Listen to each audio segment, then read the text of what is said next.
Good morning student. आज हम start कर रहे हैं क्लास 9th का जो चैप्टर हमारा कंटिन्यू चल रहा है, that is force and laws of motion. तो उसका नेक्स्ट पार्ट हमारे पास दैट इज हम डिस्कस कर रहे थे about the laws of motion, that is Newton first law, second law हमारा हो चुका है। अब हम करने वाले हैं न्यूटन थर्ड लॉ। लेकिन न्यूटन थर्ड लॉ से पहले मैं कुछ न्यूटन सेकेंड लॉ का करवाती हूँ। न्यूटन सेकेंड लॉ से हमने न्यूटन सेकेंड लॉ की बात की थी। न्यूटन सेकेंड लॉ से हम फर्स्ट लॉ को भी डिराइव कर सकते हैं, ठीक है। न्यूटन सेकेंड लॉ से हम क्या कर सकते हैं, फर्स्ट लॉ को भी डिराइव कर सकते हैं। आपका न्यूटन सेकेंड लॉ क्या था, F is equal to ma, ठीक है। ये आपका क्या था, न्यूटन सेकेंड लॉ। तो न्यूटन सेकेंड लॉ के अकॉर्डिंग हमारे पास क्या है कि जो हमारी फोर्स है उसको मेजर हम कैसे करेंगे, product of mass of the body and it's acceleration.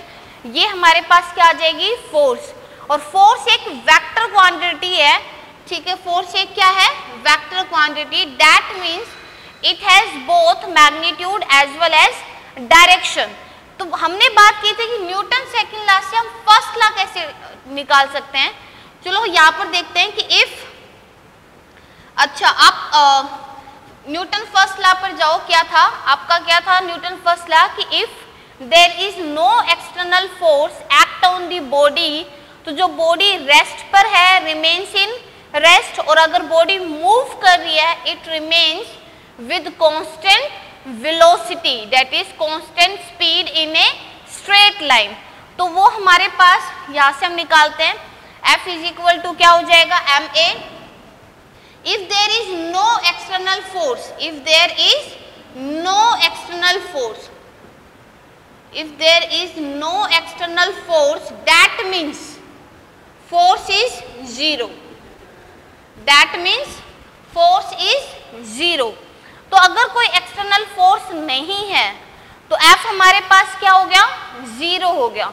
तो F अगर जीरो हो जाएगा तो हम पुट करते हैं इसके साथ कि अगर इसको पुट करने से क्या वैल्यू आएगी।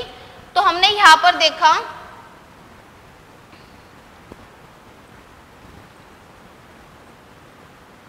कि if F is equal to zero, that means there is no external force. तो F इज इक्वल टू क्या था हमारे पास, ma। तो दैट मीन्स ma भी क्या हो गया, zero. Mass can never be zero, mass कभी भी जीरो नहीं हो सकता। तो इट मीन्स एक्सेलरेशन आपका क्या हो गया, जीरो हो गया। एक्सेलरेशन की वैल्यू क्या होगी, जीरो। नाउ हमें पता है कि एक्सेलरेशन का फॉर्मूला क्या था, v minus you by T, ठीक है। हमारे पास क्या था एक्सेलरेशन का formula, v minus you by T. तो हेयर अगर a हमारे पास क्या आ चुका है, जीरो, तो आप देखोगे v minus u is equal to zero, और that means v is equal to u। तो यहां से आपका क्या आ चुका है, v is equal to u।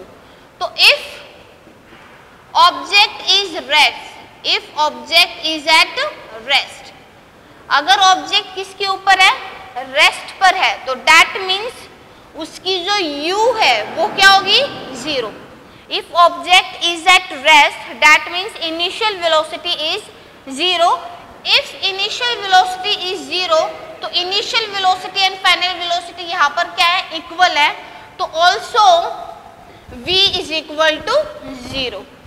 Clear है। If u is equal to 10 metre per second, तो that means v is also 10 metre per second. तो हम यहाँ से देख रहे हैं कि आपने यहाँ पर न्यूटन सेकेंड लॉ का यूज किया है और आपने निकाला, तो इसलिए हम न्यूटन सेकेंड लॉ को इज द रियल लॉ भी बोलते हैं, क्योंकि it contains both first and third law, ठीक है। तो हम यहाँ पर देखें कि F is equal to ma, that is your Newton law. If हमने स्टार्टिंग में बोला था, आपका न्यूटन फर्स्ट लॉ की स्टेटमेंट क्या थी, if there is no external unbalanced force act on the body. तो इस स्टेटमेंट का क्या मतलब हुआ कि if F is equal to zero, तो then body is at rest, remain in rest. इसका मतलब क्या हुआ कि ऑब्जेक्ट एट अगर रेस्ट पर है तो इसका मतलब क्या हुआ, u इज इक्वल टू 0। तो यहां से v और u इक्वल टू, यानी v भी क्या हो गया 0। तो वो रेस्ट पर थी तो it remains in rest, it remains in rest.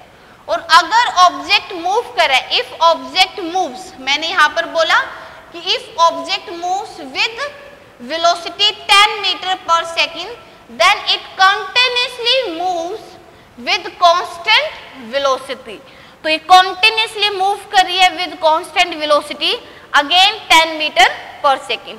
तो यहाँ से आपने देख लिया F is equal to 0, तो ma is equal to 0, mass can never be 0, that means acceleration is 0, and the formula of acceleration is v minus u by t। Here if we put the value of acceleration, तो that means v and u is same, यानी initial velocity and the final velocity are same। so हमने यहाँ पर क्या किया है, हमारा Newton first law को डिराइव किया है from the Newton second law. Clear point, important था ये, ठीक है, कि हम किस तरीके से मैथमेटिकली बता सकते हैं कि न्यूटन फर्स्ट लॉ को हम न्यूटन सेकेंड लॉ से कैसे डिराइव कर सकते हैं। नाउ हम बात करते हैं किसकी, न्यूटन थर्ड लॉ की। हम किसकी बात करते हैं भाई, थर्ड लॉ की। चलो न्यूटन थर्ड लॉ हमारे पास क्या है, यहां पर हम देखते हैं Newton's third law of motion. First law हमने पढ़ लिया, फर्स्ट लॉ ने फोर्स को डिफाइन किया, न्यूटन के सेकेंड लॉ ने फोर्स को मेजर किया। नाउ हम फोर्स का इम्पैक्ट देखते हैं, यानी उसका इफेक्ट देखते हैं, वो कैसे होगा, वो किसने दिया, न्यूटन थर्ड लॉ ने दिया। न्यूटन थर्ड लॉ की स्टेटमेंट बहुत ही इजी है, to every action there is equal and opposite reaction, to every action there is equal and opposite reaction. इसकी हर एक स्टेटमेंट बहुत इंपॉर्टेंट है। चलो हम बात करते हैं, फर्स्ट स्टेटमेंट की मैं बात करती हूँ कि to every action there is equal and opposite reaction. मैंने एग्जांपल दिया कि ये हमारे पास एक दीवार है, ये क्या है, वॉल है, क्लियर है। एक बच्चे ने यहां से बॉल को थ्रो किया, ठीक है, यहां से क्या किया, उसने एक बॉल को फेंका। तो अब जब आप बॉल को फेंकते हो, ठीक है, यहां पर क्या करें, हम बॉल को फेंक रहे हैं, ठीक है, थ्रो किया, ऑब्वियसली इसने इसके ऊपर जाकर क्या लगाई, फोर्स लगाई। बॉल ने ये बॉल को थ्रो किया, ये जाकर इसके साथ क्या हुई, हिट। हिट होने पर क्या हुआ, इसने इसके ऊपर क्या लगाई, फोर्स लगाई, इसने इसके ऊपर क्या लगाई है, फोर्स। तो क्या होगा, सिर्फ बॉल दीवार के ऊपर फोर्स लगाएगी, ऐसा तो नहीं होता, दीवार भी बॉल के ऊपर फोर्स लगाती है। जब हम दीवार से टकराते हैं, हमारा सर दीवार पे जाकर लगता है, तो क्या सिर्फ दीवार को चोट लगती है, नहीं, हमें भी लगती है। क्यों, क्योंकि उतनी ही सेम फोर्स दीवार हमारे ऊपर भी लगा रही है। पॉइंट क्लियर है कि उतना ही इक्वल एंड अपोजिट रिएक्शन हमें मिलेगा।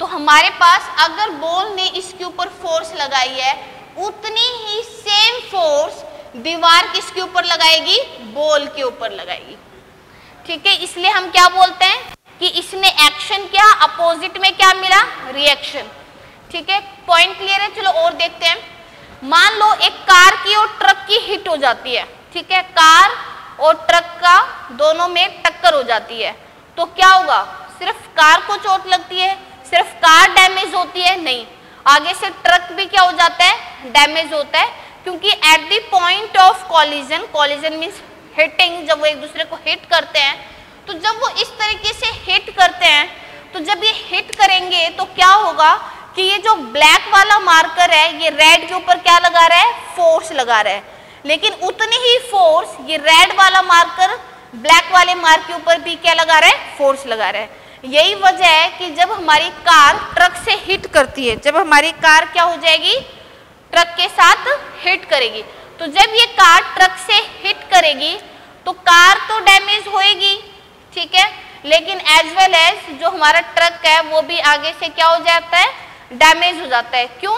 क्योंकि वो एक दूसरे के ऊपर इक्वल एंड अपोजिट फोर्स लगाते हैं। तो यहाँ से आपको क्लियरली समझ में आ गया होगा कि इसी हमारे पास to every action there is equal and opposite reaction. तो इसको हम मैथमेटिकली कैसे लिख सकते हैं? मैथमेटिकली हम कैसे लिखेंगे, देखो ध्यान से। ये मैंने मान ली बॉल, ठीक है, और ये मैंने मान ली बॉल। ये बॉडी 1 है, ये बॉडी क्या है, 2 है। अब मैंने ये कहा कि जो बॉल है, ठीक है, अब बॉल ने इसके ऊपर क्या लगाई, फोर्स लगाई।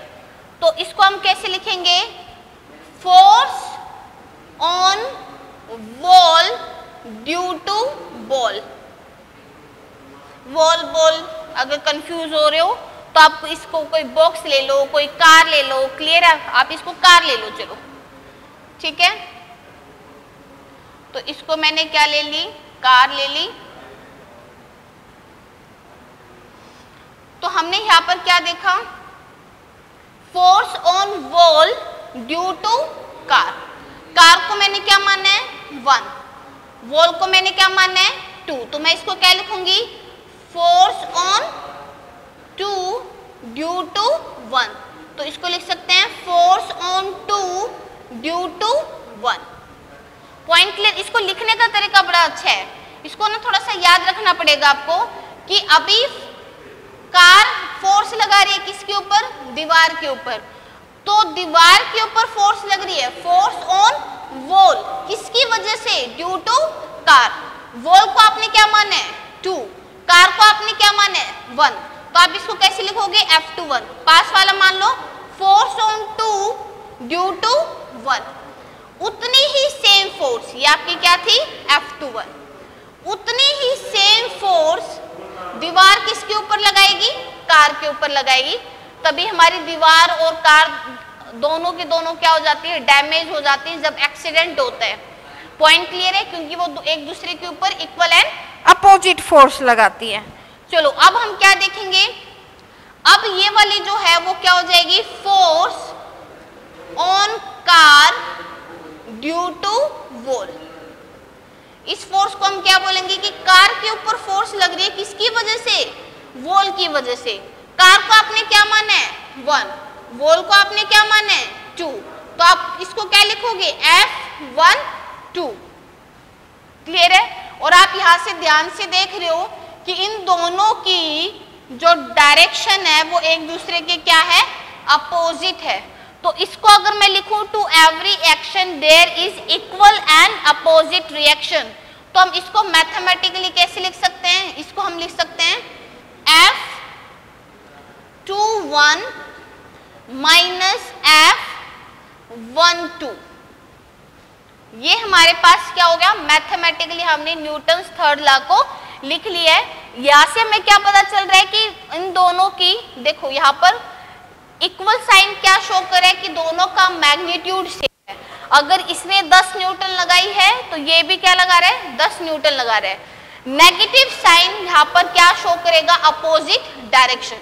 नेगेटिव साइन क्या शो करेगा, सोर्स अपोजिट डायरेक्शन। तो आपकी ये जो स्टेटमेंट है, to every action there is equal and opposite reaction, इसको न्यूटन थर्ड लॉ को हम मैथमेटिकली कैसे लिख सकते हैं, F21 is equal to minus F12। ये इक्वल है क्योंकि इनका मैग्नीट्यूड सेम है और नेगेटिव साइन क्या शो कर रहा है, अपोजिट डायरेक्शन। तो यहां से आपने इजी, और इसको लिखने का, force on 2 due to 1, force on 1 due to 2। तो ये आपका क्या हो गया, न्यूटन थर्ड लॉ। चलो नेक्स्ट हम बात करते हैं कि फर्स्ट। अब मैं यहाँ इसी एग्जांपल को दोबारा ले रही हूँ, ठीक है, क्या ले रही हूँ मैं, इसी एग्जांपल को, कार और वॉल का एग्जांपल ले रही हूँ मैं, कि ये हमारे पास क्या थी, ये तो बस बना दी भाई, ठीक है, डायग्राम पे ज्यादा ध्यान मत देना। अब हम जब बात करते हैं कि ये वॉल है और ये क्या है, कार है, ठीक है, अब पॉइंट क्या आता है हमारे पास, action reaction pair does not act on the same body. Car ने इसके ऊपर क्या किया, एक्शन किया, बदले में दीवार ने इसके ऊपर क्या किया, रिएक्शन किया। तो that is action reaction pair. तो ये आपका क्या होगा, एक्शन रिएक्शन पेयर हो गया। चलो हम इसका एक्शन रिएक्शन पेयर का और भी बात करते हैं, ठीक है। जैसे मैं एग्जांपल बात कर रही हूँ गन की, हम क्या बात करें, गन, ठीक है। जब मैं गन की बात कर रही हूँ, गन का मैंने ट्रिगर ऑन किया, बुलेट क्या होगी, बाहर निकल गई, बुलेट फायर हो चुकी है। लेकिन क्या होगा, गन भी क्या आती है, पीछे की तरफ आती है, होता है ना ऐसा। तो ये इसकी वजह भी क्या है, इसकी वजह भी यही है कि हमने बुलेट जब फायर हुई तो बुलेट ने क्या किया, एक्शन, ठीक है। ये जो बुलेट थी ये फायर हुई इस डायरेक्शन में, तो that is your action. Resulting क्या हुआ कि हमारी जो गन है वो आपकी पीछे की डायरेक्शन में जाती है। हमारी गन कैसे जाएगी, बैकवर्ड डायरेक्शन में। ये किसकी वजह से हुआ, रिएक्शन। पॉइंट आपका क्लियर है। देखो आपने देखा हो, जैसे जब भी कोई शूटर है, ठीक है, वो इस तरीके से जब करता है तो वो ऐसे, ठीक है, जब भी वो शूट करता है उसकी गन कैसे जाती है, पीछे की तरफ जाती है। तो ऐसा क्यों हुआ, क्योंकि बुलेट उस डायरेक्शन में गई है, फॉरवर्ड डायरेक्शन में, तो जो हमारी गन है वो पीछे की डायरेक्शन में रिकॉइल हुई है। तो ये भी हमारे पास क्या है, इसका ये एक्शन हुआ और ये उसका क्या हो गया, रिएक्शन हो गया। और कोई एग्जांपल मैं आपको देती हूँ। हाँ, एक नाव है, ठीक है, और अगर कोई बच्चा, ये हमारे पास क्या एक नाव है, ठीक है, और नाव पर क्या एक बच्चा है। अब वो किनारे पर पहुंच गया। किनारे पे पहुंचते ही क्या होगा कि वो किनारे पर जैसे ही पहुंचता है तो किनारे से वो उतरेगा।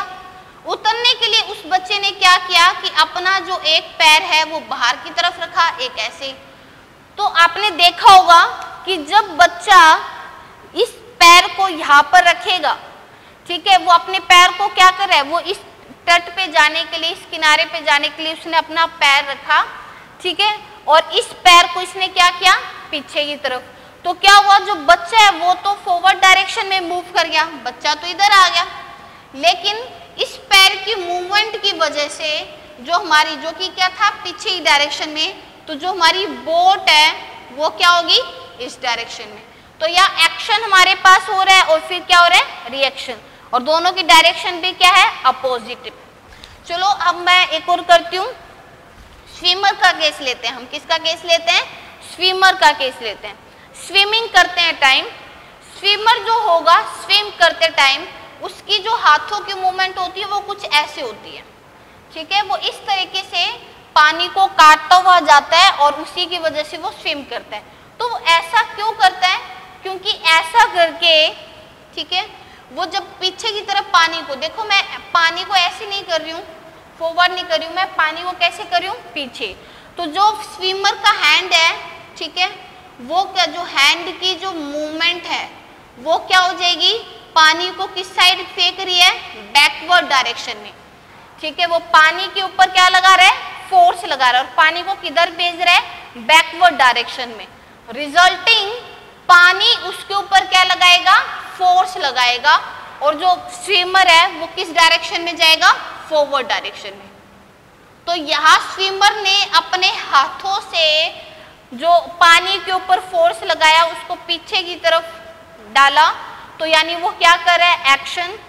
रिएक्शन में क्या हुआ कि पानी ने भी उतनी सेम फोर्स लगाई और उसको आगे फॉरवर्ड डायरेक्शन में मूव किया, तो ये भी क्या होता है, रिएक्शन। पॉइंट क्लियर है आपका। तो ये सारे क्या है, एक्शन और रिएक्शन। तो आप सब, इन सब में आपने एक चीज देखी होगी, ठीक है, इन सब में क्या नोटिस किया, स्विमर में भी एक्शन रिएक्शन की वजह से स्विमर जो है वो आगे की डायरेक्शन में मूव कर पा रहे हैं। बोट वाले केस में भी क्या देखा था, जो लड़का है वो अपने पैरों की मूवमेंट की वजह से रिजल्टिंग जो बोट है वो पीछे की तरफ चली जाती है, तो वहां पर भी क्या हो रहा है, मूवमेंट हो रहा है। थर्ड हम बात करें किसकी, बुलेट फायर की। बुलेट फायर ने एक्शन किया तो रिजल्टिंग जो हमारी गन है वो पीछे की डायरेक्शन में आई, रिएक्शन। यहाँ पर भी आप देख रहे हो एक्सीडेंट होता है तो डैमेज हो रहा है, या फिर इसके अंदर जो बैठा है इंसान वो जंप करके नीचे गिर जाता है। तो यहाँ पर भी यानी इन सब केस में क्या हो रहा है, कुछ ना कुछ एक्सेलरेशन हो रहा है, कुछ ना कुछ मोशन हो रहा है, मूवमेंट हो रही है। ठीक है, तो एक्शन रिएक्शन पेयर हमारे पास क्या होगा कि एक्शन रिएक्शन की वजह से हमारे पास एक्सेलरेट होती है, यानी कुछ ना कुछ मोशन होता है।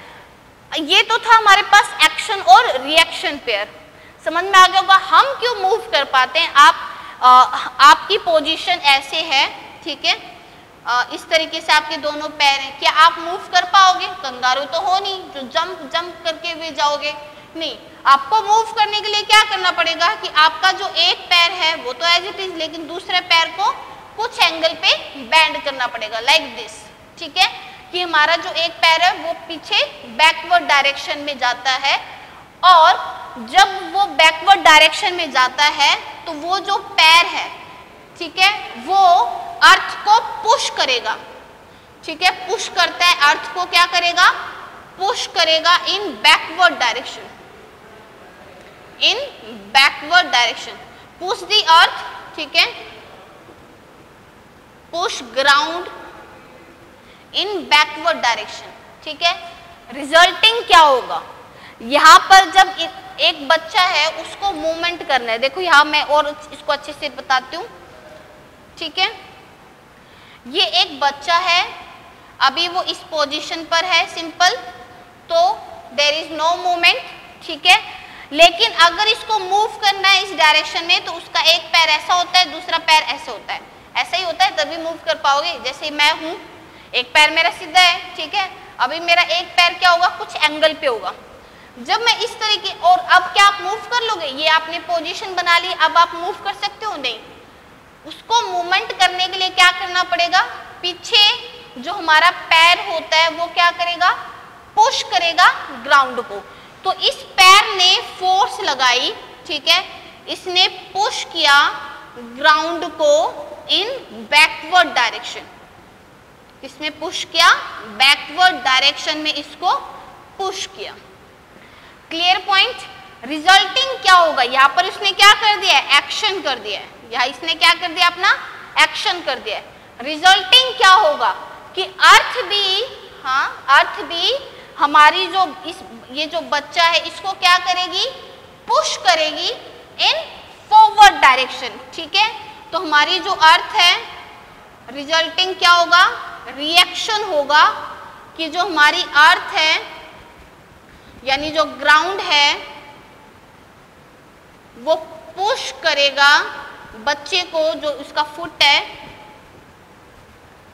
इन फॉरवर्ड डायरेक्शन, और हम इसी वजह से मूव कर पाते हैं। यही रीजन होता है कि हम मूव कर पाते हैं। तो यहाँ पर बच्चे ने अपने पैर से पुश किया ग्राउंड को बैकवर्ड डायरेक्शन में, ये कर दिया उसने एक्शन। तो आपको पता है to every action there is equal and opposite reaction, तो उतनी ही सेम फोर्स ये ग्राउंड किसके ऊपर लगाएगा, इस बच्चे के ऊपर लगाएगा इन अपोजिट डायरेक्शन यानी फॉरवर्ड डायरेक्शन। तो ये आपका क्या हो गया, रिएक्शन होगा। तो इसमें आपने इस केस में इजीली देख लिया कि ये आपका क्या है, एक्शन रिएक्शन पेयर है, और इसी की वजह से बच्चा मूव कर पाता है।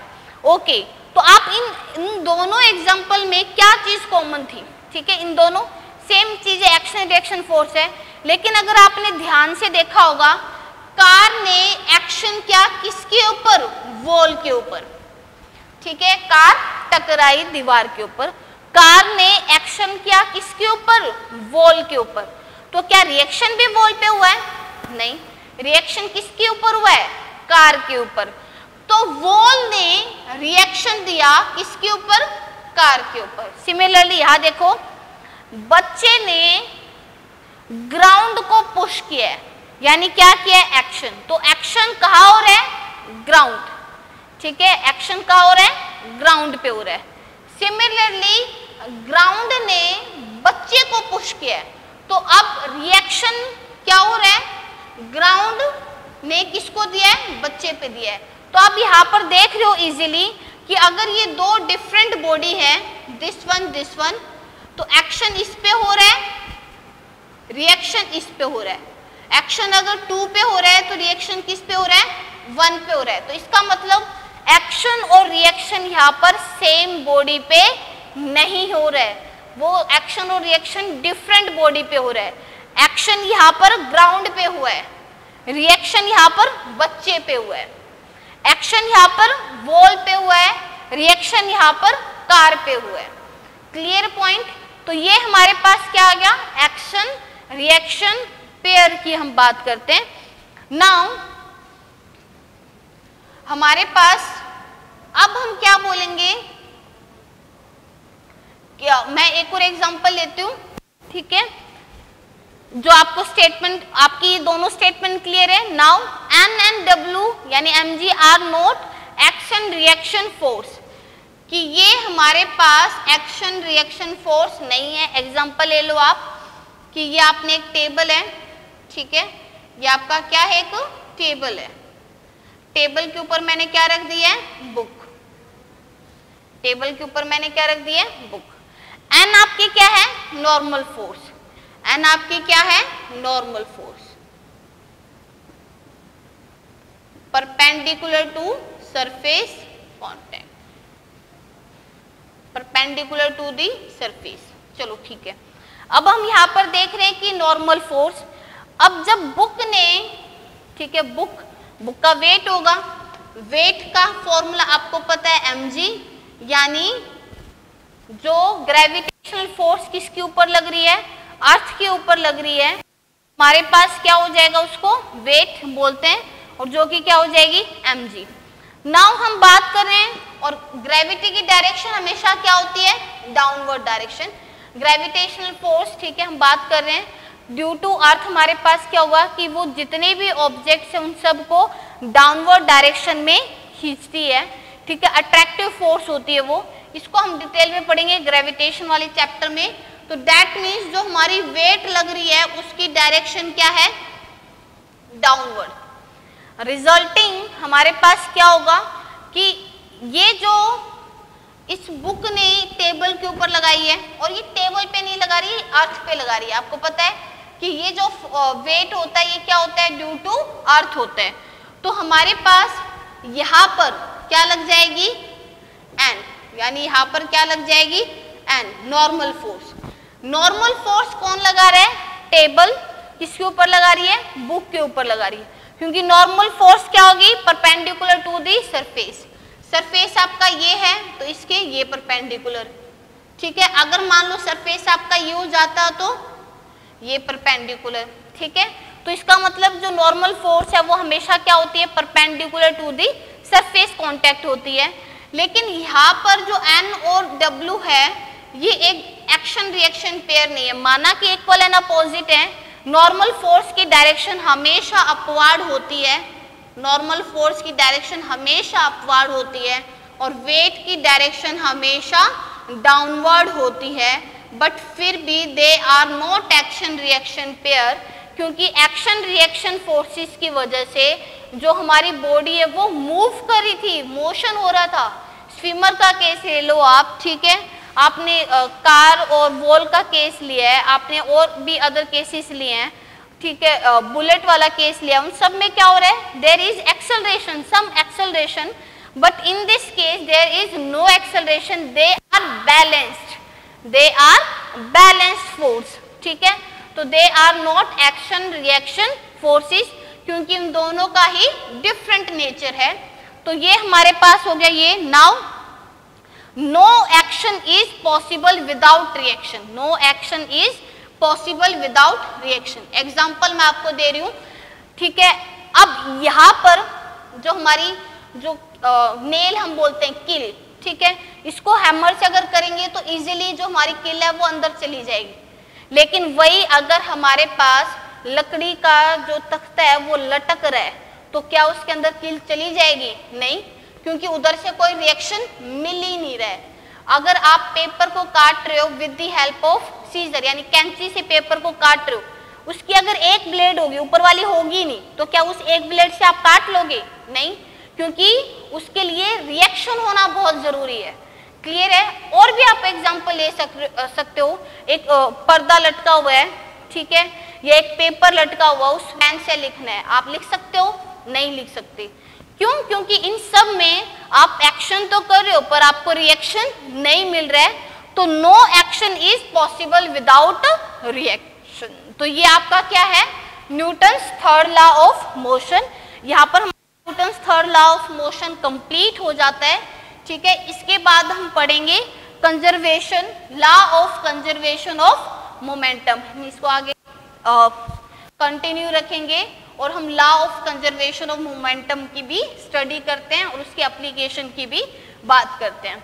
तो हम यहाँ पर देख रहे हैं कि law of conservation of momentum आपका क्या होता है, ठीक है। आपका ये टॉपिक बहुत ही इंपॉर्टेंट है, law of conservation of linear momentum, of linear momentum, बड़ा इंपॉर्टेंट टॉपिक है, ठीक है। थोड़ा सा ध्यान से देखो, कंजर्वेशन, लॉ ऑफ मास आपने पढ़ लिया होगा कि मास हमेशा कंजर्व रहता है, मास कभी भी कम ज्यादा नहीं होता है, जितना मास है वो उतना एज इट इज कांस्टेंट रहेगा, चाहे आप उसको कहीं पर भी ले जाओ। सिमिलरली कंजर्वेशन का मतलब क्या होता है? एज इट इज, ठीक है, यानी कांस्टेंट। कंजर्वेशन का मतलब क्या होता है? कांस्टेंट यानी as it is. If an external force is acting on the body, acting on the body is zero, if an external force is acting on the body is zero, then total momentum of the system, then total momentum of the system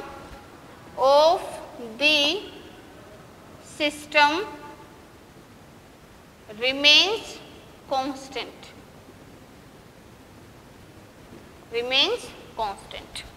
या हम बोल सकते हैं total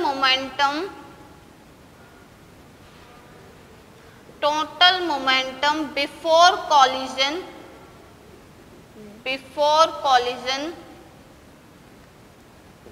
is equal to total momentum after the collision,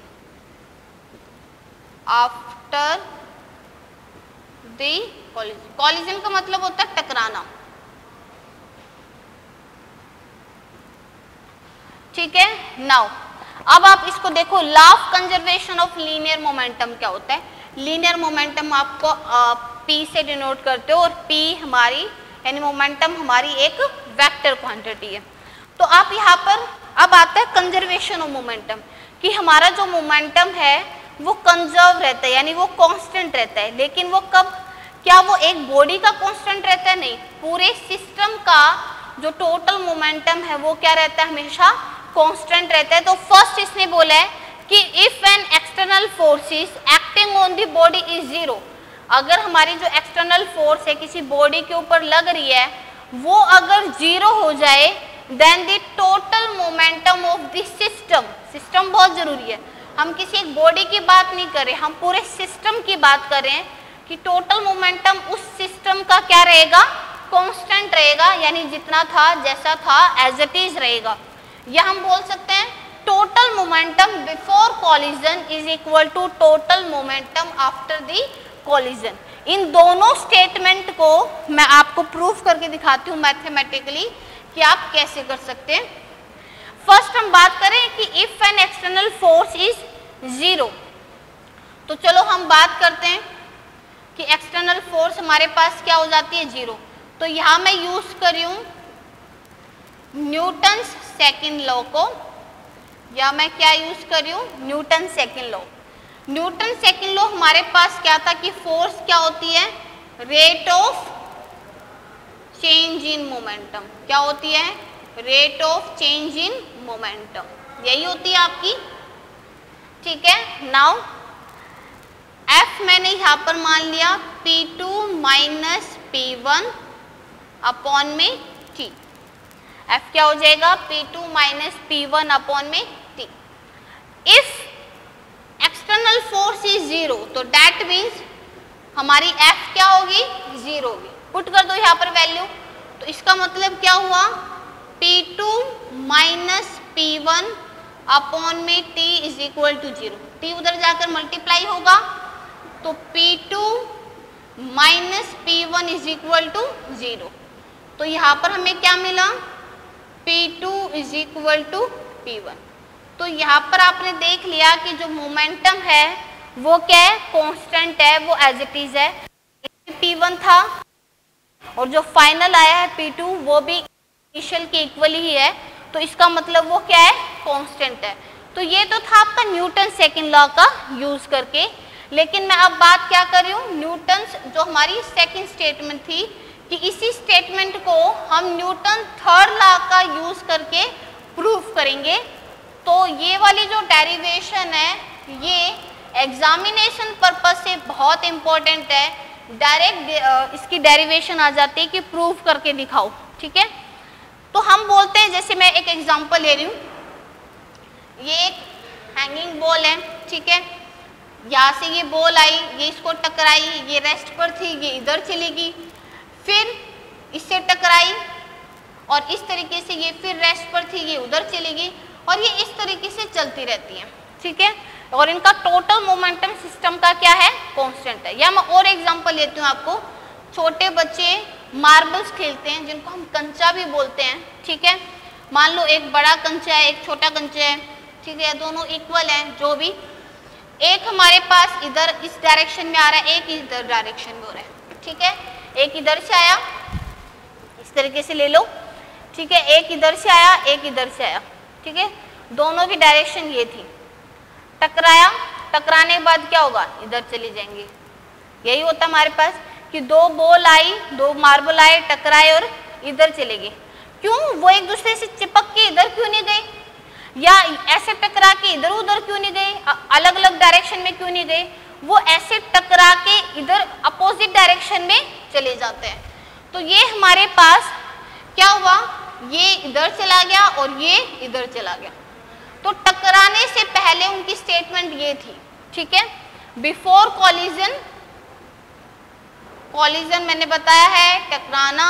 ठीक है, और after collision, after collision.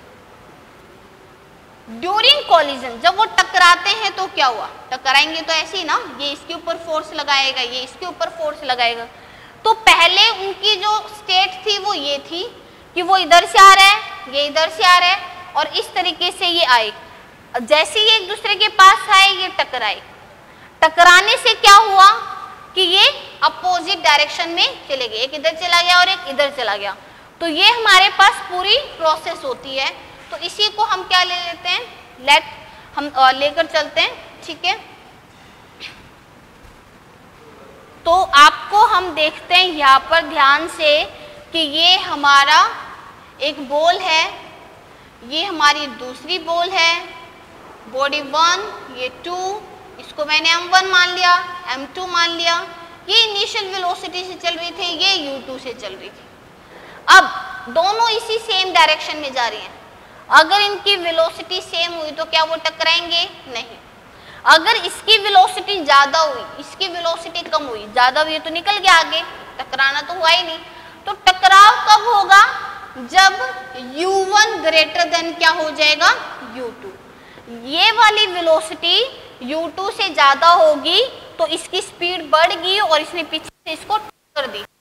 टक्कर देने के बाद क्या हुआ, ड्यूरिंग टक्कर क्या हुआ हमारे पास, ठीक है, ये छोटी ली है भाई मैंने, हमारे पास ये क्या था, ड्यूरिंग कॉलिजन। अब टकराने के बाद क्या हुआ, इसकी वेलोसिटी होगी v1, मास तो एज इट इज रहेगा, और बड़े वाले की वेलोसिटी होगी v2, और मास क्या हो गया m2। तो ये था आपका बिफोर कॉलिजन, ये थी आपकी स्टेट आफ्टर कॉलिजन, और ये स्टेट क्या थी ड्यूरिंग कॉलिजन। ठीक है, ड्यूरिंग कॉलिजन बड़े ध्यान से देख रहे हैं। मैंने अभी भी बताया था न्यूटन थर्ड लॉ के अकॉर्डिंग इसने इसके ऊपर फोर्स लगाई, मैंने इसको माना है 1, इसको माना है 2, मैं फिर ले रही हूं, इसको माना है 1, इसको माना है 2। ठीक है, यहां दिखाती हूं मैं आपको अच्छे से डिटेल में, ये है 1 और ये है 2। तो ये जो छोटी वाली बॉल है इस बड़ी वाली बॉल के ऊपर क्या लगा रही है, फोर्स लगा रही है। तो ये वाली फोर्स कौन सी हुई, फोर्स ऑन 2 ड्यू टू 1, कैसे लिखेंगे F2 1। क्लियर है, तो न्यूटन थर्ड लॉ के अकॉर्डिंग अगर इसने इसके ऊपर एक्शन किया है तो अपोजिट में क्या मिलेगा, रिएक्शन। अब ये जो फोर्स है ये बड़ी वाली बॉल किसके ऊपर फोर्स लगा रही है, छोटी वाली पे, तो फोर्स ऑन 1 ड्यू टू 2, ये क्या हो जाएगी F1 2। क्लियर पॉइंट आपका। तो हम इसको लिख सकते हैं कि ये एक दूसरे के ऊपर इक्वल एंड अपोजिट फोर्स लगा रही हैं। तो व्हेन, मैंने यहाँ पर मान लिया है, कंडीशन ले ली है। ठीक है, अब हम बात करते हैं यहाँ पर according to Newton's third law, according to Newton's third law के अकॉर्डिंग क्या हो जाएगा, F1 2 माइनस F2 1, यही हो जाएगा। ठीक है, equal and opposite force. Okay, force 1 2 और ये क्या है 2 1, फोर्स 1 की बात कर रहे हैं ड्यू टू 2, तो फोर्स 1 है। तो अब आप यहाँ पर देख रहे हो कि इस बॉडी का मास क्या था m1, इसकी इनिशियल वेलोसिटी क्या होगी u1, आफ्टर कॉलिजन उसकी वेलोसिटी क्या होगी चेंज, जो कि क्या होगी v1। तो हमने यहाँ पर फोर्स का फॉर्मूला आपका क्या होता है, मास इनटू एक्सेलरेशन, यही होता है। मास तो एज इट इज है m1, अगर मैं f1 की बात कर रही हूँ m1, और a आपका क्या हो जाएगा v माइनस में u, तो v1 माइनस में u1।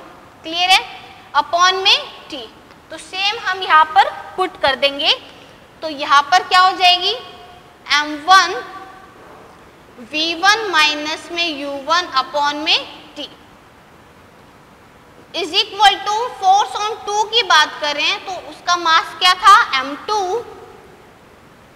v2 माइनस में u2, फाइनल वेलोसिटी माइनस में इनिशियल वेलोसिटी t क्या है, टाइम ऑफ कॉलिजन। मतलब अगर मैं ये बोलती हूँ कि एक कार और एक साइकिल का एक्सीडेंट हुआ है, ठीक है, मैंने क्या बोला है कि एक कार और साइकिल का एक्सीडेंट हो गया, न्यूज़पेपर में आया कि 12:30 पे कार और साइकिल का एक्सीडेंट हुआ है।